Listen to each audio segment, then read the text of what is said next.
ngaji, jaga pesantren, itulah sebabnya kita ber-NU. Itulah sebabnya kita bangga menjadi ahlus sunnah wal jamaah.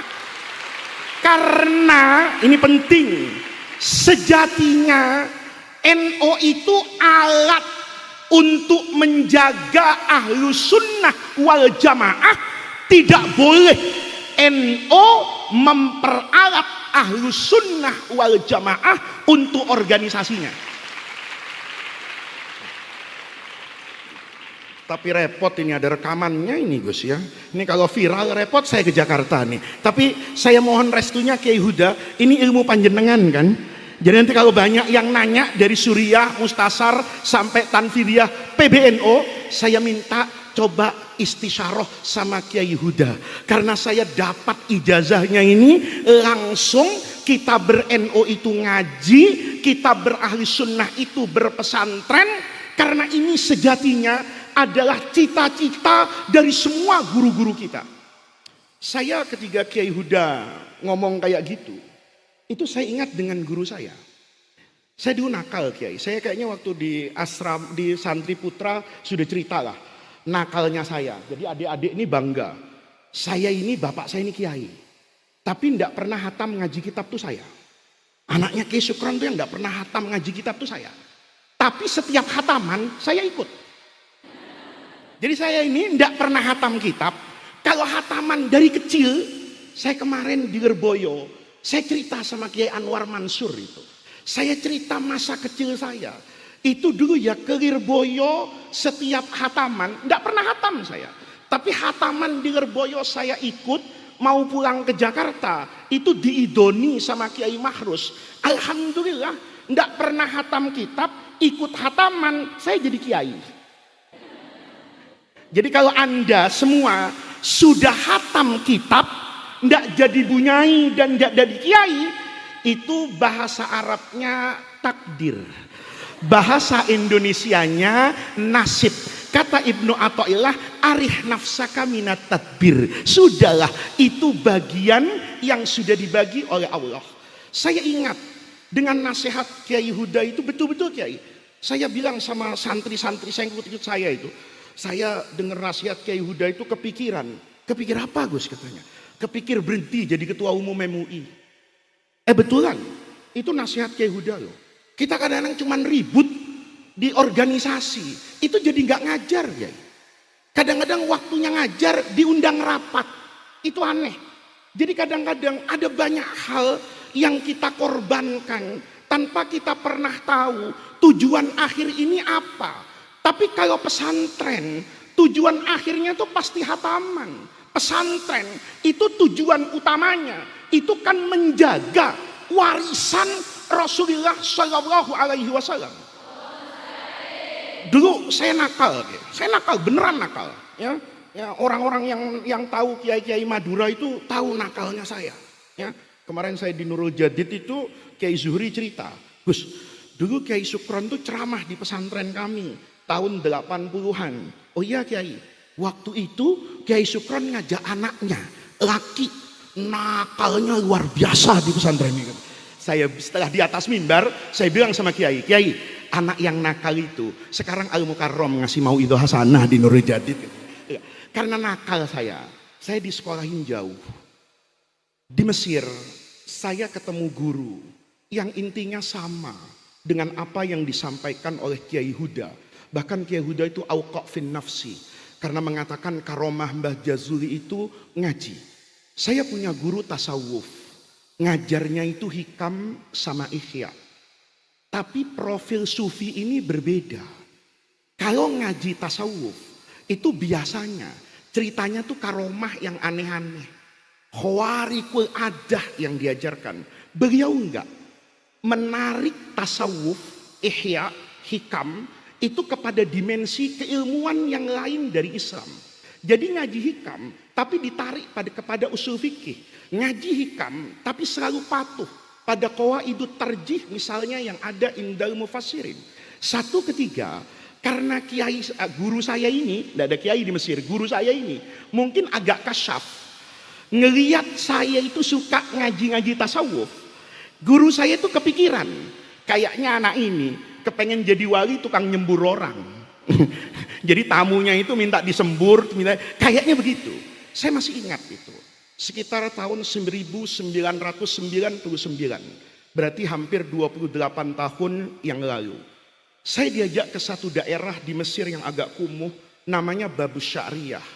Di situ dimakamkan Faqihus Syafi'iyah, Imam Sirajuddin Al-Bulqini, yang dulu lahir di Bulqiyah, itu di provinsi di barat Kairo, tetapi karena jadi ulama, mengajar di Al-Azhar dan kemudian mendirikan madrasah, maka sesuai dengan wasiatnya agar ketika wafat tidak dibawa ke kampung halamannya, tetapi dikuburkan di madrasahnya. Saya diajak ke makam Imam Sirajuddin Al-Bulqini. Saya masih ingat betul. Waktu ziarah makam, tradisinya di Indonesia itu baca tahlil. Beliau tidak ngajak saya tahlilan, aneh juga nih. Ya, apa seperti Gus Yusuf sudah jadi MU gitu kan? Kok di depan kuburan ini ndak tahlilan gitu? Bawa kitab, kitabnya ndak tebal. Al-Ajwibatu Al-Murdiyatu Anil Fuqaha'i Was-Sufiyah. Itu karangan Imam Asy'arani. Dibukakan kepada saya dalam bahasa Arab, tapi saya terjemahkan ke bahasa Indonesia. Dia ngomong gini, nak, kamu saya ajak ke depan makam orang ini, karena orang ini kata Imam Asy'arani itu memberikan dawuh wasiat tinggalan yang besar. Apa tinggalannya? Imam Al-Bulqini itu menulis, Pak, yang diriwayatkan oleh banyak murid yang bertemu dengan beliau atau ulama yang sezaman dengan beliau.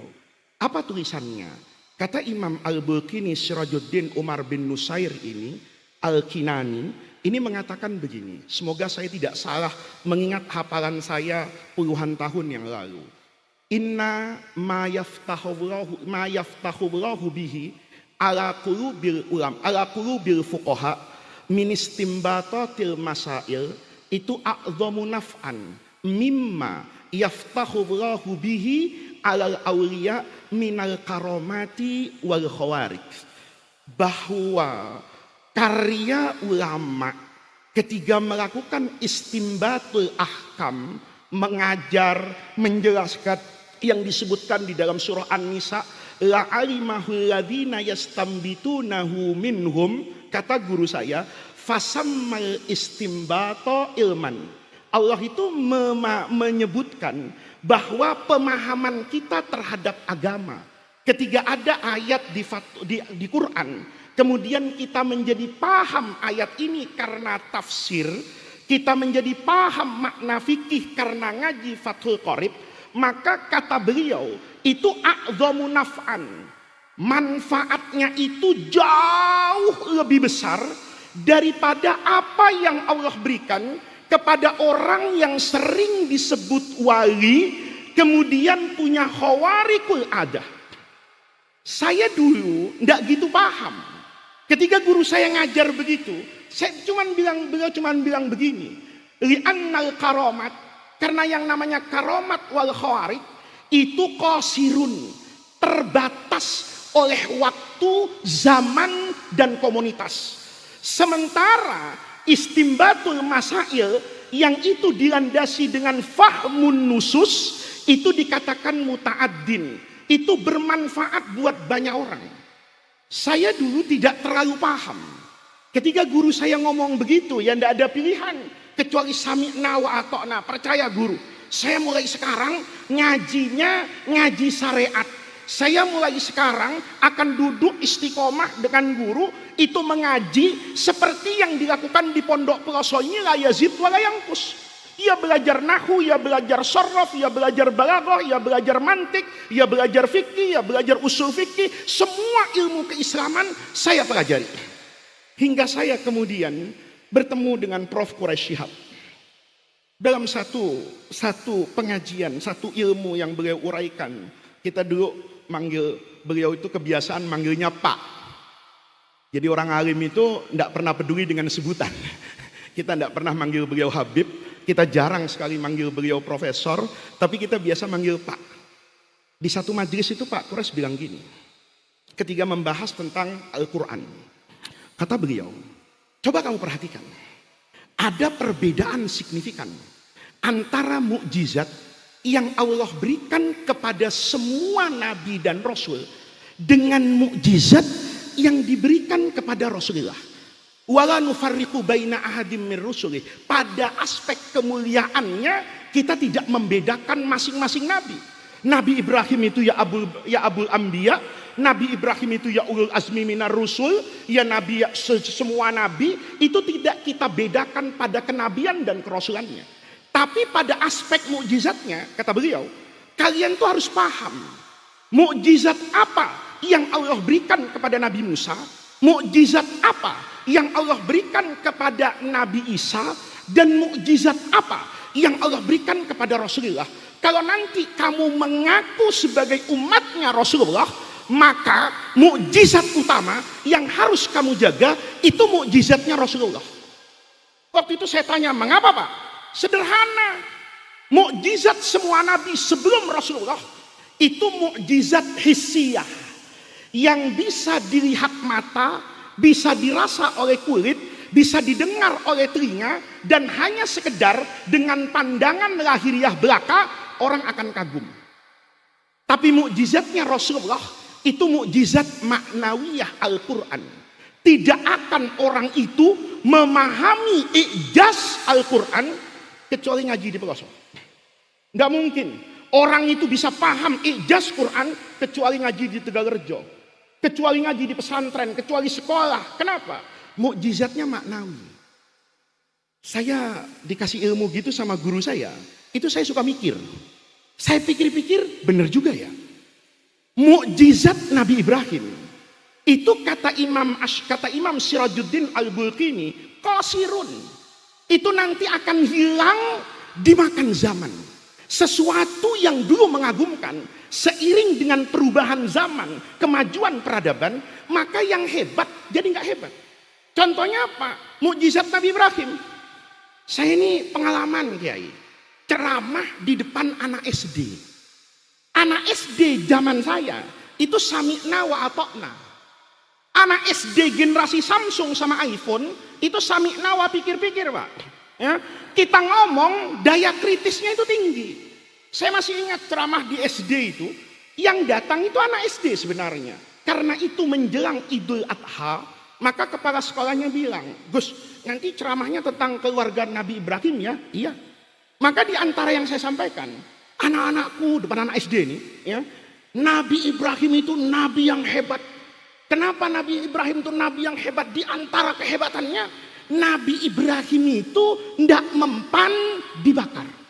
Saya dulu dengar kayak gitu, ya anteng. Hebat ya, api yang panas jadi dingin. Api yang membakar dan menghancurkan jadi keselamatan buat Nabi Ibrahim. Tahu-tahu ada anak SD itu angkat tangan interupsi ceramah saya. Saya ceramah depan kiai di pelosokan, alhamdulillah Pak Kiai Ardani juga dengerin. Kan begitu kan? Dengerin semua orang. Di kampus juga sama. Yang ada di kampus ya dengerin. Ada dengerin. Saya baru kali itu ceramah diinterupsi orang. Sakit hatinya saya. Yang interupsi itu anak SD. Gitu loh. Kalau Kiai Ma'ruf Hozin, saya terima diinterupsi gitu loh. Tapi kalau yang interupsi anak SD, ini Masya Allah ini. Saya bilang, level apa dia kan gitu. Tapi ngotot. Saya mau ngomong Pak, akhirnya saya nggak tahan, saya panggil anak itu. Ada apa nak? Saya mau bicara Pak. Ini alhamdulillah di pelosok tidak ada santri kayak gini ya. Kalau di Jakarta ini wa ala ali wa ashabihi model begini, wa askalihi wa anwarihi ini banyak. Karena saya Pak, ada apa? Saya tidak setuju Pak dengan ceramah Bapak. Masya Allah. Saya panggil nak, naik. Saya kasih mic. Apa nak yang kamu tidak setuju dari ceramah saya? Ceramah Bapak itu tidak masuk akal. Loh kenapa? Kalau kehebatan seorang nabi itu ukurannya nggak mempan dibakar, maka tetangga saya itu lebih hebat dari Nabi Ibrahim. Saya dengar tetangganya lebih hebat dari Nabi, bingung saya. Tetanggamu siapa nak? Nabi Musa punya Taurat? Bukan. Saya sebut nama Nabi bukan. Kiai bukan, Habib bukan, wali bukan. Lah siapa nak? Dijawab pemadam kebakaran. Saya mohon maaf, kalau ada orang alim mantik di pelosok, saya tantang ini.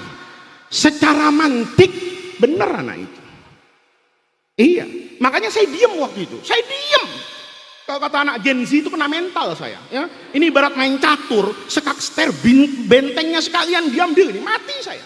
Saya berpikir pakai logika. Saya diajarkan dulu sama bapak saya. Memang agama itu enggak jauh dari akal. Maka akal itu saya iya bener juga ya. Nabi Ibrahim itu enggak ada rencana dalam hidupnya, skenario yang dibuat Nabi Ibrahim untuk dakwah. Kan beda, kalau saya pakai rencana. Ya, naik pesawat 4:30, mendarat di Juanda jam 6, 2 jam setengah ke pelosok, sowan Gus Kausar, itu habis ngaji, jangan lama-lama, karena Garuda nggak akan nunggu saya subuh nanti, gitu kan? Saya balik, itu rencana. Nabi Ibrahim dakwah juga pakai rencana, pakai khutbah, tapi tidak ada dalam rencana Nabi Ibrahim itu nantang Namrud. Kalau kamu nggak mau sama saya, bakar saya, nggak ada. Bakarnya Raja Namrud ke Nabi Ibrahim itu di luar skenario kan. Karena di luar skenario mutatalabatul hayat itu tidak mungkin orang berhadapan dengan api. Malaikat Jibril turun kan, bawa jimat bersertifikat halal kayak Ma'ruf Hobzin ya. Jadi kalau MUI Jawa Timur mau tanya, ada jimat bersertifikat halal. Apa itu? Ya naru. Untungnya narnya nakiroh ini. Coba makrifah agak ketir-ketir juga itu ya. Ya, untung habis hataman alfiyah gitu ya. Ditulisnya ya naru nakiroh tufidul umum. Tenang Nabi Ibrahim, karena ya naru semua api. Jadi waktu Nabi Ibrahim mau dilempar ke api, lalu ada perempuan di pelosok masak nasi pakai api, insya Allah sampai Dajjal turun tidak mateng nasinya. Kenapa? Ya naru semua api dingin. Tenang Nabi Ibrahim. Pemadam kebakaran kan nggak pakai ya naru kuni bardan wasalaman. Ada pemadam kebakaran di Kediri misalnya. Begitu ada kebakaran nanya sama Kiai, Kiai, ini ayat masih laku apa sudah expired barokahnya? Kan enggak ada. Enggak ada. Pemadam kebakaran tuh ada api didatangi. Kalau ada pemadam di Kediri terjadi nauzubillah kebakaran, kemudian wah jangan panggil saya takut sama api. Ya dimutasi ke dinas penguburan yang namanya dinas kebakaran. Itu pasti hidupnya berhadapan dengan apa? Ada api dicari, didatangi. Pakai apa? Pakai akal. Kecerdasan yang membangun peradaban. Peradaban yang melahirkan ilmu. Ilmu yang melahirkan kaca. Kaca yang meningkat jadi multiplex. Saya punya teman itu pembalap Pak di Singapura. Dulu teman SD agak-agak nggak bener gitu loh. Tapi hebat jadi pembalap di sana. Itu pulang bawa helm. Saya pegang. Kok helmnya beda ya? Dengan yang naik Supra sama apa itu motor-motor Honda.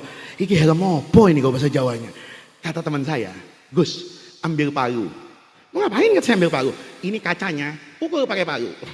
Saya bilang beneran nih katanya. Beneran ya, saya pukul ya. Saya pukul Pak. 3 kali nggak pecah. Kata teman saya, pukul aja Gus sampai kiamat kurang 3 menit katanya. Ya, ini tidak akan pecah. Kenapa? Dia dibuat dari multiplex. Sama yang dipakai astronot NASA untuk keluar di luar angkasa. Dia didesain untuk anti dengan kekerasan. Dia didesain untuk anti api. Maka tidak terbakar itu buat anak Gen Z bukan sesuatu yang aneh. Kalau ada api, sudahlah pinjam saja bajunya pemadam kebakaran. Insya Allah Namrud abad 21 itu juga akan kalah. Sederhana. Kita boleh setuju dan tidak setuju dengan logika itu. Tapi logika itu bisa diterima dengan wijah nazar yang sederhana dengan menggunakan teori mantik tadi. 1. Nabi Musa misalnya. Ini bicara manfaat. Kalau Nabi Ibrahim itu kekaguman orang hilang. Nabi Musa. Coba tanya sama orang di pelosok ini. Apa yang diingat dari Nabi Musa? Apa? Apa yang Anda ingat dari Nabi Musa? Tongkat. Tongkat itu manfaatnya besar loh. Saya merasa yakin loh. Kalau tongkat itu ketemu, urusan Indonesia itu selesai. Ya, urusan Indonesia itu apa? Nyolong duit negara kan? Bener enggak? Ganti presiden, ganti maling. Ganti gubernur, giliran aja nyolong APBN itu. Nih ceramah gini enaknya kiai yang enggak pernah jadi tim sukses ya begini nih ya. Jadi enggak pernah dapat gitu. Karena enggak pernah dapat jadi kereng ya. Kalau dapat saya juga enggak tahu nih gimana. Ya. Ganti pemimpin di kita. Itu kan enggak selesai KPK nangkap ini, besok nangkap itu, semuanya ditangkap. Itu ujungnya apa? Proyek. Coba tongkat Nabi Musa ketemu, proyek selesai Pak.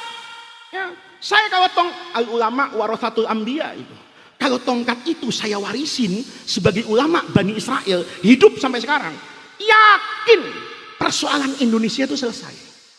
Saya kalau punya tongkat ini nih, ketemu di Posko malam ini nih, saya bawa pulang ke Jakarta, besok subuh saya nggak ngaji. Agak melanggar Kiai Huda enggak apa-apa, ya kan? Pokoknya enggak ngaji dulu. Kenapa? Urusan tongkat penting.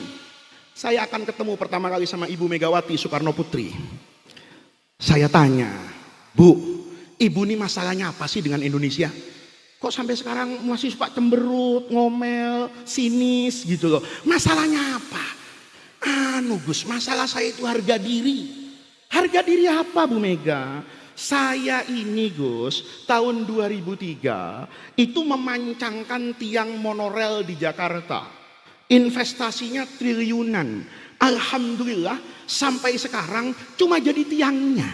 Keretanya nggak datang-datang. Jadi setiap saya ngomong, saya dibully sama Pak SBY.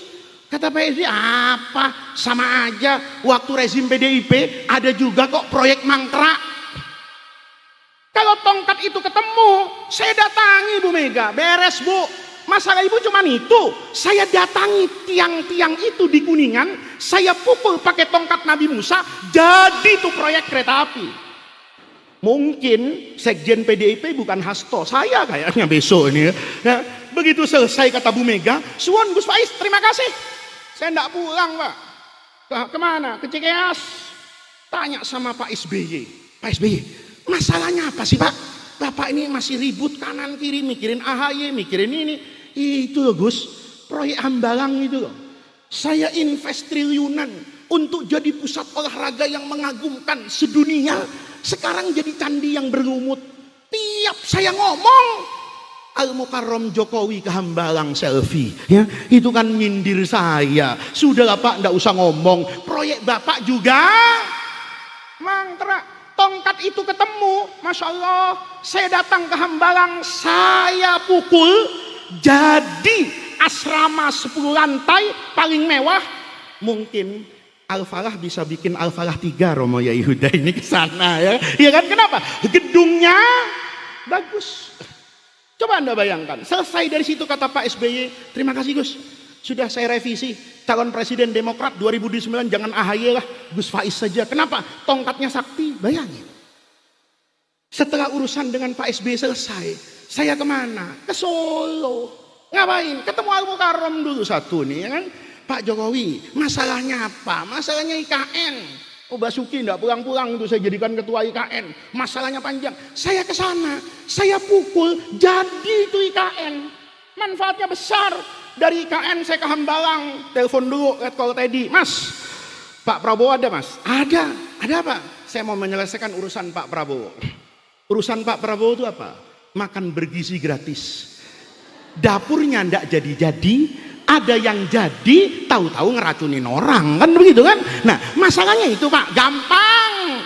Mana Nusron Menteri ATR nih kata saya kan? Tanah-tanah kosong se-Indonesia yang dekat masyarakat, dekat pesantren, itu saya pukul pakai tongkatnya Nabi Musa, langsung jadi dapur makan bergizi gratis. Itu manfaatnya ada, tapi rusaknya banyak. Kalau tongkat itu ketemu, pabrik semen Gresik itu tutup. Insinyur teknik sipil yang biasa merancang bangunan nganggur. Itu mukjizat. Mukjizat Nabi Isa Al-Masih. Itu kan gara-gara tangan Nabi Isa tuh kalau masaha. Anda kalau ketemu Nabi Isa, itu diusap, glowing mendadak. Dan glowingnya tuh sebadan. Kalau ini kan model skincare ini. Saya tahu, nggak nuduh saya. Kalau nuduh tuh dosa. Yakin, biar kata santri ngaji Alfiyah, di lemarinya yakin bukan sarahnya Alfiyah. Yakin skincare semua. Bener kan? Coba ilmunya Nabi Isa turun sama saya. Oh, saya usap glowing sebadan. Kalau ini kan glowingnya lokal. Saya pernah ketemu, saya pernah khusus di pesawat tuh. Nggak niat ngelihat, kelihatan. Saya duduk di depan di pesawat, sebelah kanan. Kan orang masuk dari kiri. Saya ingat yang masuk itu cantik luar biasa. Istighfar sih. Ya. Astagfirullah, dosa. Tapi komputer saya agak error waktu itu. Ya. Jadi walaupun mulutnya astagfirullah, matanya melotot nih. Ini iman dengan Islamnya enggak connect ini Pak. Ya. Ini astagfirullah. Tapi lihat, oh cantik. Saya ingat bajunya aja sama jilbabnya. Karena ini penerbangan panjang lama. Satu ketiga, saya berdiri ke toilet itu. Balik dari toilet, saya ngelihat perempuan itu tidur. Ya, pakai selimut gitu ya, ditutup sini, jilbabnya saya ingat. Saya kaget. Kenapa kaget? Lihat tadi waktu masuk pesawat, mukanya putih. Kenapa kakinya hitam, kata saya. Ini kalau Toyota, ini namanya Tuton. Tahu Tuton? Toyota itu punya produk ya di Avanza, Fortuner ya. Itu kadang-kadang Pak, mobilnya itu warnanya putih bawahnya, tapi atasnya hitam. Itu kalau produk Toyota namanya Tuton. Kalau Santri Peloso kadang-kadang ada yang aneh, atasnya putih, bawahnya hitam. Ternyata skincare-nya paket hemat, gitu. Mahal Pak kalau sebadan. Nah, terus ya sudahlah, yang kelihatan saja, yang marfu gitu loh, yang majzum, majrur di bawah ini ndak perlulah, cukup yang apa ini, yang kelihatan. Coba kalau ilmu Nabi Isa turun sama saya mau tanya nih, saya datang ke Peloso, disuruh ngaji apa disuruh ngusap mukamu? Nih kira-kira nih, kalau saya datang ke Peloso, kira-kira disuruh ngaji apa mendengarkan curhat? Hah? Mendengarkan curhat.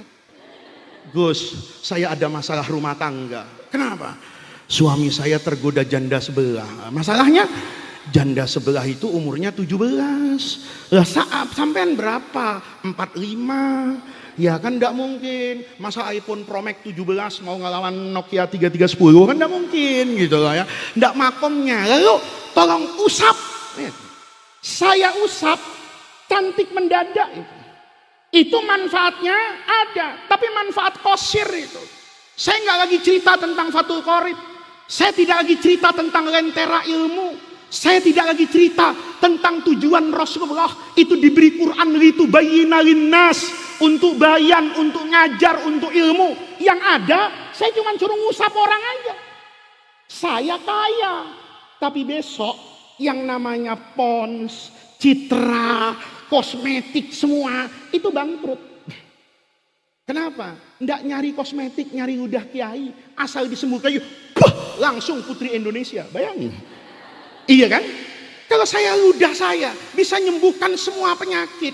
Mulai besok dokter berhenti, rumah sakit tutup, apotek bangkrut, fakultas kedokteran ngapal Alfiyah di Peloso. Kenapa? Lah dia praktek nggak ada yang datang, kalah semua sama santri Peloso yang ludahnya karomah, sembuh semua.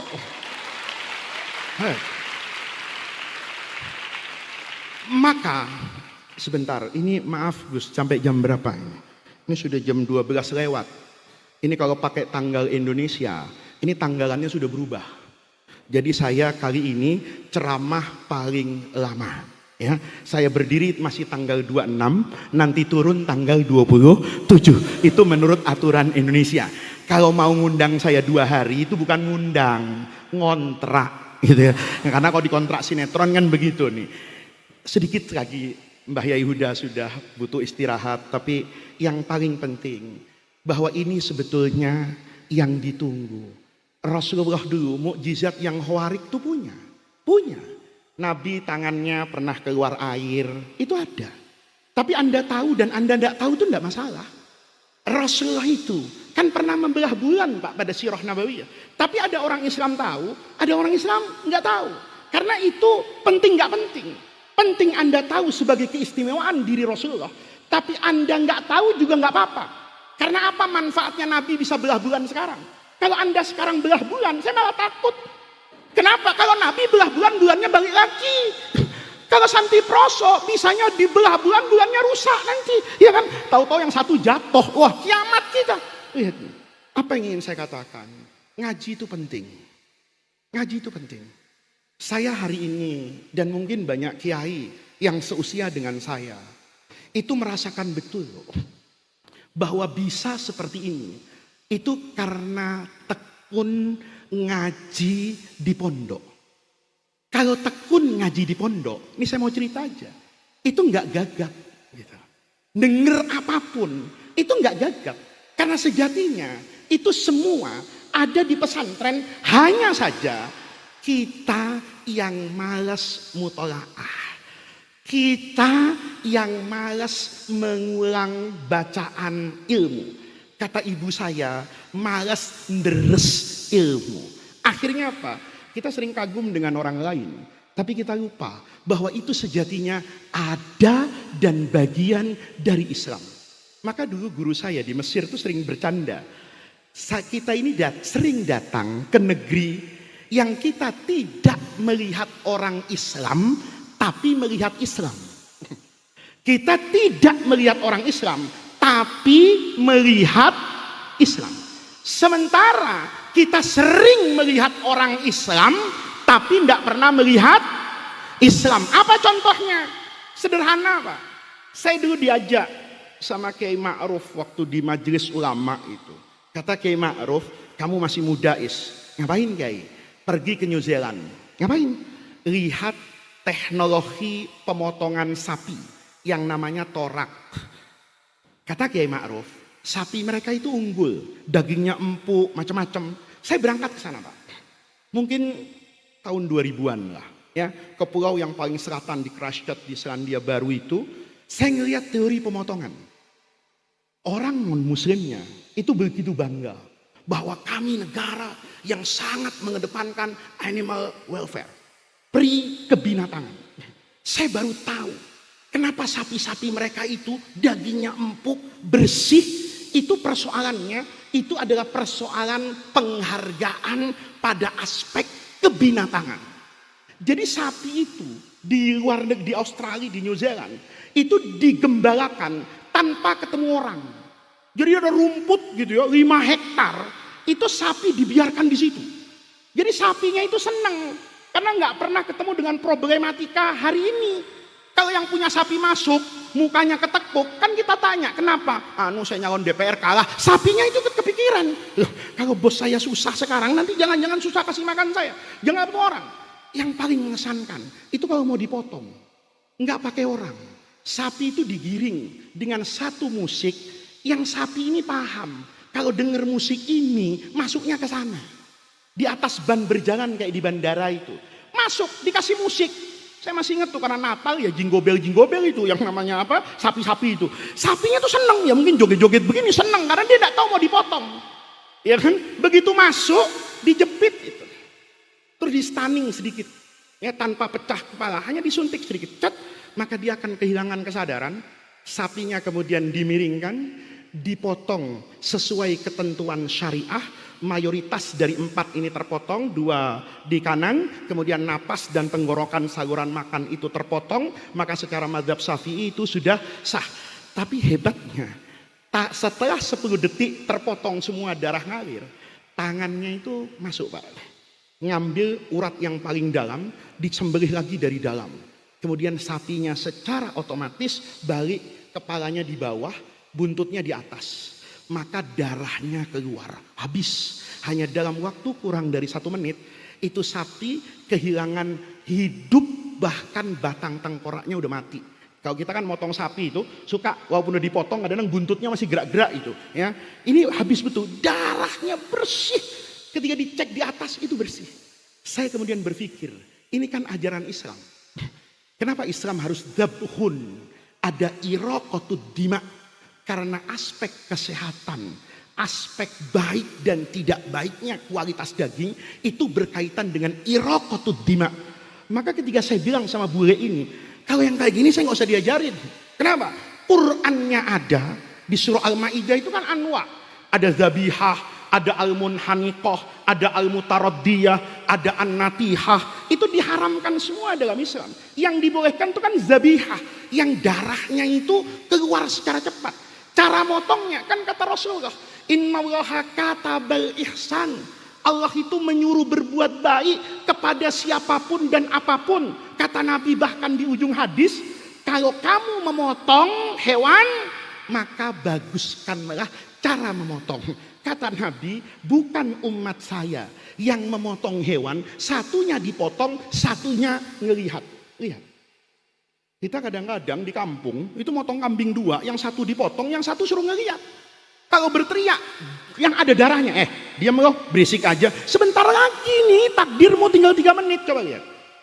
Ketika kita tahu apa yang dihadapi oleh masyarakat modern, kemudian kita bisa balikkan itu kepada idiom-idiom agama, maka kita dari ngaji yang sederhana di pesantren itu, anak-anakku, kadang-kadang saya bisa berbangga diri di hadapan banyak orang. Yang terakhir, tahun 2008, ini sekedar supaya anak-anakku paham bahwa tanpa duduk di pesantren yang penuh barokah seperti pesantren ini, tanpa kemauan kita untuk sabar mengaji abjad agama dari yang paling kecil sampai yang paling tinggi, kita nggak akan pernah jadi orang kok. Kita jadi orang bimakna kalimat itu karena kita pernah ngaji. Saya dulu itu pernah ikut seminar, Pak. Waktu ada krisis moneter di Amerika, subprime mortgage, terkait dengan krisis yang diakibatkan oleh kredit perumahan. Jadi di Amerika itu bagus, anak-anakku. Pemerintah Amerika itu maunya semua warga negara itu punya rumah. Biarpun tukang antar pizza itu diusahakan punya rumah. Akhirnya semua orang KPR punya tunggakan kredit. Jadi ada satu orang misalnya, rumah ini saya cicil 20 tahun, saya cicil 15 tahun. Nanti sama beberapa bank hutang ini dijual. Jadi ada orang tagihannya masih 10 tahun, nilainya misalnya 1 miliar, bank yang satu bilang sama temannya, ini saya jual ya sekarang 800 juta. Nanti setelah 5 tahun yang akan datang, kau punya duit 1 miliar. Tapi sekarang lunasi 800, kamu sekarang yang pegang nasabah saya si A. Itu yang kemudian bikin kacau balau, saya tidak perlu terangkan. Ketika semua orang, saya agak bercanda waktu itu, ada banyak ekonom, ada banyak pemuka agama.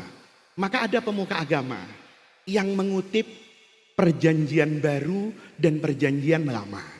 Dia katakan tatanan ini rusak karena begini-begini. Tapi saya paham mata orang itu tidak puas. Maka saya bercanda. Krisis ini karena kita tidak membaca perjanjian terakhir. Orang kaget, ini jangan diviralkan ya, nanti takut penistaan agama ini, ya kan? Perjanjian baru itu dianggap Injil, perjanjian lama itu Taurat.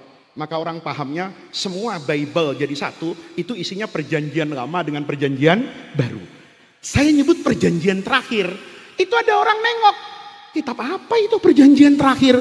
Saya bilang, itu risalah yang dibawa oleh Rasulullah. Kenapa krisis ini terjadi? Dulu saya ngaji di pondok pesantren. Di Bulughul Maram, saya ngaji hadis Nabi, la tabi ma laisa indaka.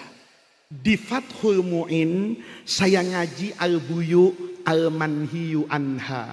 Di antaranya adalah bai'ul gharar.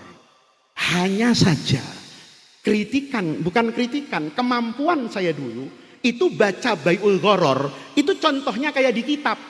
Yang mungkin contohnya udah nggak ada sekarang. Bai'ul gharar itu kalau di kitab kan kayak bai'ut ta'ir fil hawa, bai'us samak fil ma. Tetapi sekarang ada begitu banyak anwa'ul gharar yang mengandung resiko dan ketidakpastian. Dikembangkan di ranah ekonomi, maka ini akan merusak tataran ekonomi. Saya bisa seperti ini, anak-anakku, itu semua berkat jasa pesantren. Dan saya tidak pernah lupa bahwa guru-guru saya yang mengajarkan ngaji utawi, iki-iku, abjadiyat tentang nahu dan sorof, itu dulu adalah alumni Peloso. Jadi saya ini tidak pernah ngaji sama di Peloso, tetapi guru-guru saya itu banyak sekali alumni Peloso yang mengajarkan saya mulai Fathul Qorib sampai Fathul Mu'in, yang mengajarkan saya Jurumiyah sampai Alfiyah. Kitab-kitab yang dibaca oleh anak-anakku sekarang itu adalah kitab-kitab yang penuh barokah, kitab yang bisa mengantarkan banyak orang untuk melihat dunia yang lebih luas. Yang terakhir, anak-anakku, di pesantren seperti ini, kalau anak-anakku membuka kitab, itu bukan sekedar kitab, anak-anakku. Itu adalah saksi perjalanan agama dan perjalanan ilmu. Dari mulut Rasulullah, dari hati Rasulullah itu turun ke hati, mulut, pandangan, pikiran sahabat. Dari sahabat turun ke tabi'in, tabi'in sampai Kiai Nurul Huda, sampai guru-guru kalian di kelas. Maka ilmu yang ada di pelosok itu adalah mata rantai yang paling kokoh. Dia tidak terlihat, tapi hanya dengan itulah sejatinya agama Islam masih ada sampai hari ini. Hanya dengan ngaji seperti itulah anak-anakku, kita sekarang masih melihat Ahlus Sunnah wal Jamaah. Jangan pernah rendahkan ilmu itu. Setipis apapun kitab yang kamu baca di pelosok, bawa itu dengan tinggi. Karena itu adalah saksi perjalanan transformasi ilmu yang paling authak, yang paling bisa dipercaya. Seandainya semua ilmu di dunia ini dibakar, seandainya semua kitab suci ini dihilangkan, maka hanya kitab-kitab keislaman, hanya Al-Quran yang mungkin ditulis ulang tanpa kita merasa ragu akan kesalahan sedikit pun. Karena ilmu itu bukan kata saya dan bukan kata Anda, tapi saya wariskan dari guru saya, bersambung terus ke atas. Jaga pelosok, jaga pengajian, jaga pesantren. Itulah jihad yang sebenar-benarnya. Adapun urusan NO biar diurus Gus Yusuf saja, ya. Kita tidak usah ikut urusan itu. Urusan kita adalah mengajar. Terima kasih Kiai Huda atas kesempatan yang diberikan kepada saya pada malam hari ini. Mudah-mudahan pesantren ini tetap menjadi manarotan min manarotil ilmi. Mudah-mudahan ilmu yang diajarkan oleh masyayikh di pelosok ini bisa terus berkesinambungan menjadi maqalan min ma'akilil bayan, menjadi manarotan mercusuar yang selalu menerangi umat di Indonesia. Terima kasih atas undangannya. Saya mohon maaf atas kehilafannya. Wallahul muwaffiq ila aqwamit thoriq. Wassalamualaikum warahmatullahi